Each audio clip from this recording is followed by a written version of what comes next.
right, hello class. My name is Anthony, and I just want you to imagine two elementary school children sitting at the lunch table. One is able to go up to the lunch line, grab his hot pizza, his fresh carrots, his milk, his applesauce, walk back to the table, and eat without hesitation. The second student, uh, though his stomach was growling the whole class, people are asking him, "Hey, how come you didn't grab any lunch?" And he simply says, nervously says, "I'm just not hungry," right? And clearly he is. He just wants to avoid that unwanted attention. Unfortunately, this is a reality across many schools throughout the United States because of the uh, free meal system we have implemented already. Whether we're students, school educators, taxpayers, parents, um, hunger in the school system affects all of us, right? Through impacts in health, learning, and future success. I myself have studied a couple articles like the 2022 economic analysis of Sweden's switch to universal school meals and its long-term effects, as well as some charities like HelloFresh and how the resources they're providing to students during spring and summer, which are where students are most vulnerable to that hunger because they don't have access to that extra meal, um, how it's helping them out, right? And universal school meals are more superior than the system we have implemented right now in the US, not only in reducing hunger, but also improves the long term outcomes. And it should be a model the US should follow. First, I'd like to highlight the limitations the system we have implemented right now um, has, as well as explain how universal meals combat those issues, and finally provide examples of how some international countries uh, have done and the benefits of the universal meal has for those students. Uh, I want to begin by examining why these tested programs fall short. Uh, these meals leave too many kids behind, harming their academic potential. USDA ERS found that children um, without the universal meal experience 1.5 percentage points more food insufficiency after 2022. Uh, this this is because of the threshold we have, right? Which is below a certain income. So families above that don't have the opportunity to have access to that extra resource that many students may need, right? And hungry children can't focus in school, impacts their futures, and it impacts the community's prosperity as a whole. Well, how does it do that, right? We got to think about it as our future workforce, right? Our future doctors, our future lawyers, our future construction workers, dentists, whatever it may be. These students, these kids are the future for society's prosperity, right? Uh, so that's why it's important. Many may say that only funding those that really truly need it avoids the waste. But approaches like that stigmatize students and reduce the take up.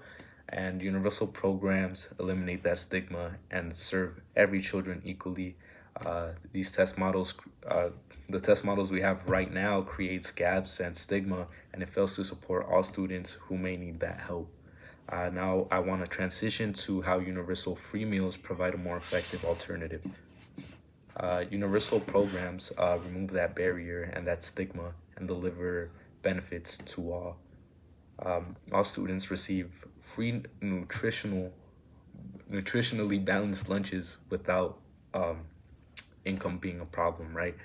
And a 2020 study from Sweden uh, says that universal lunches reform found that students who consumed free lunch throughout primary school earned 3% more over their lifetime and enjoyed improved health and education and outcomes.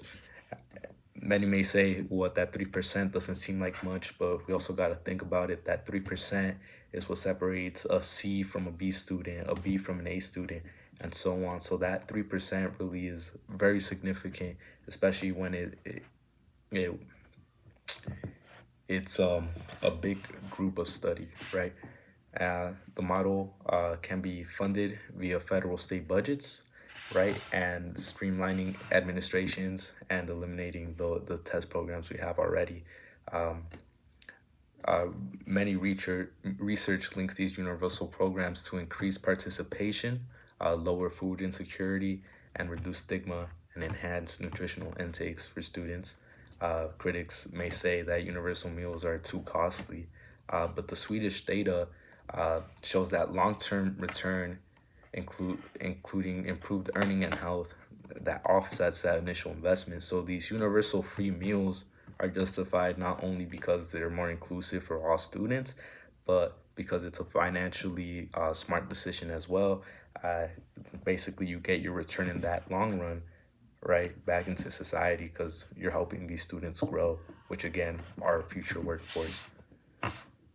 Now let's visualize the success and how that looks like, right? Universal free lunches paved the way for healthier and more successful future generations.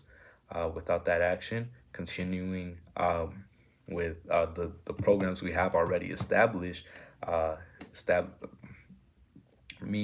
persistent hunger for these students, shame, and unequal opportunities for the children, right?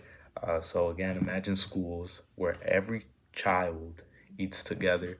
No one is left out. No one's stomach is growling. Everyone is eating together, able to laugh, talk, and study equally as hard, right? And this is a benefit for the whole generation, improved health, confidence, and academic progress. Swedish students became healthier and earned more. And that's an opportunity I believe students here in the US should also have access to. Okay, to conclude, universal free school meals outperform many of the programs we have right now in the US in reducing hunger, improving outcomes, and promoting equity. We reviewed flaws in means of testing and how universal programs are superior to those, and how international evidence backs that. And I urge schools, school districts, and state representatives to adopt universal free school meals, as well as us as a community could do our part and maybe do some volunteer work, right? Whether it is going to our local food bank or posting on social media these resources that people may have, or just donating those $5 you would usually waste on a Starbucks one day a week, right?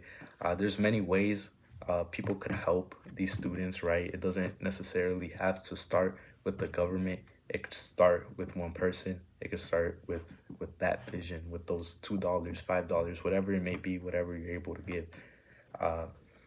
Generations of students will continue to suffer academically if we aren't able to provide this lunch and this nutrition to them, right? And we help ensure every children gets a nutritional meal and that thrive.